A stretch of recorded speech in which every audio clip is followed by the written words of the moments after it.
continuamos con las enseñanzas de este nuevo ciclo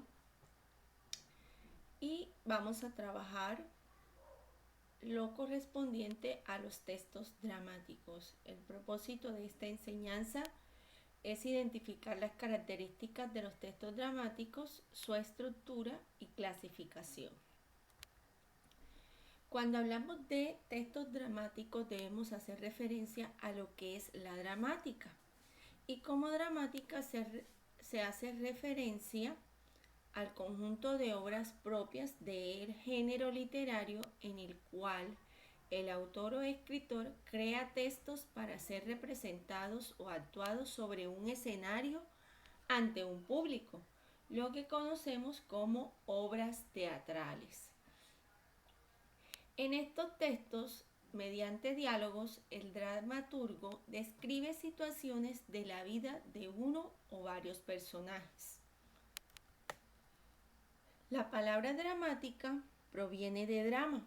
Esta palabra corresponde al nombre genérico de toda creación literaria en la que el artista, llamado dramaturgo, concibe y desarrolla un acontecimiento dentro de un espacio y tiempo determinados.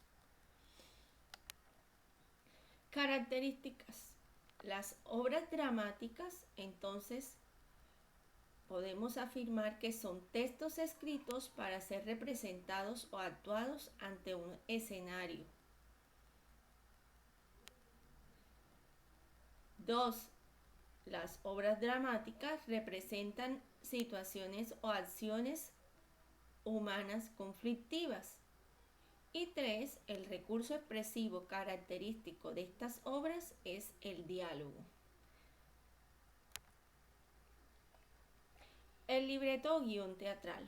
Por libreto o guión teatral se conoce al texto que sirve para ser representado.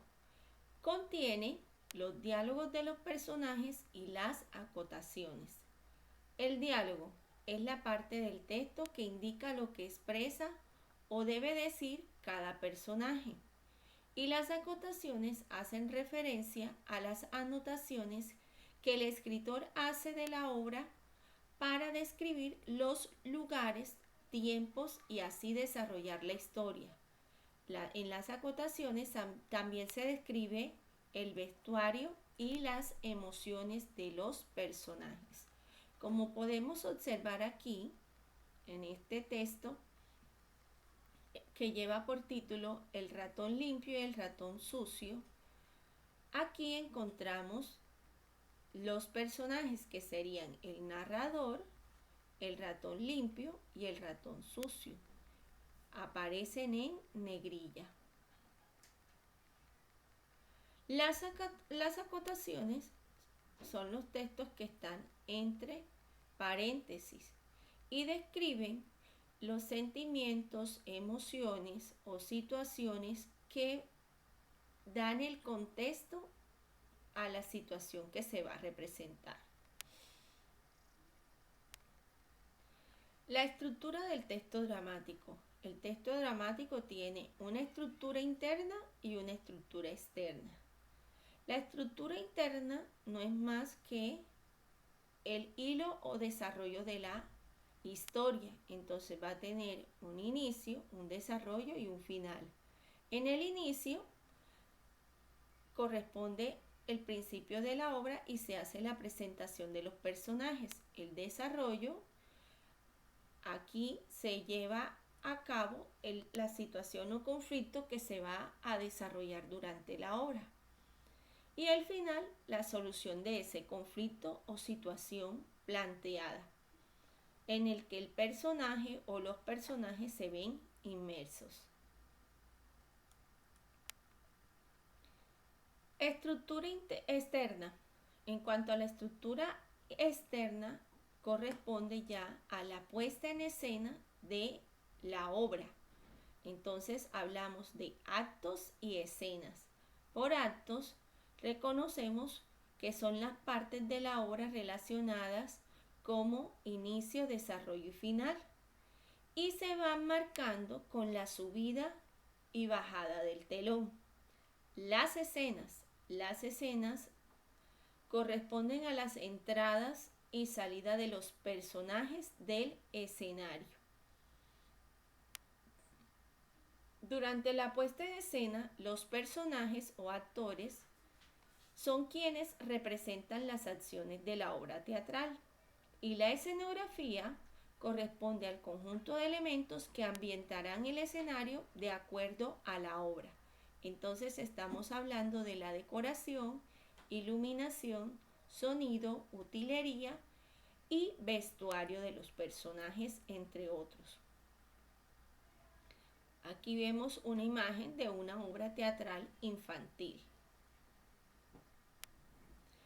Ahora hablemos acerca de las clases de obras dramáticas. El teatro infantil es un tipo de teatro que se especializa en el espectáculos familiares y dirigidos a un público joven. Estas historias se derivan de relatos populares, de hadas, temas de la vida real y muchos eventos históricos. Algunos de ellos que podemos recordar son, por ejemplo, Cenicienta, Blancanieves, La princesa pequeña, La tierra del dragón, entre otros. El teatro infantil fue creado a partir del teatro en general, pero su intención estaba encaminada hacia el entretenimiento de los más pequeños. El teatro infantil tiene un propósito muy importante que no es solo entretener, sino también educar mediante la puesta en escena de personajes, identificando valores y virtudes. Entonces vemos aquí otra imagen de una obra teatral infantil. Ahora hablemos acerca del teatro de títeres o marionetas. En estas lo característico es que los personajes son muñecos, los cuales se colocan en las manos representando a los actores de la obra. Existen diversas clases de títeres, entonces hablamos de títeres de guantes, títeres de dedos, títeres de palo, títeres de cuerda o marionetas, también se les conoce así, y muñecos. Son algunos de esos títeres que podemos utilizar en una obra teatral infantil. El teatro de sombras es otra muestra de teatro infantil. Este tiene su origen en el arte oriental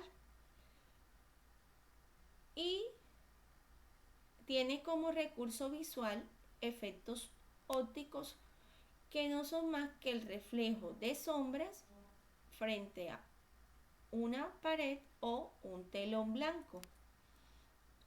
Este teatro de sombras tiene un lenguaje muy especial. En él las sombras o siluetas recortadas en papeles negros preferiblemente son los personajes que harán la historia. Estas siluetas o sombras también pueden estar elaboradas en papel transparente o papel celofán. Las siluetas también se pueden hacer con cuerpos o muñecos que se proyectan sobre la sábana para contar las historias mágicas a los espectadores. Y de esta forma concluyo aquí lo correspondiente a los textos dramáticos y su clasificación. Gracias por tu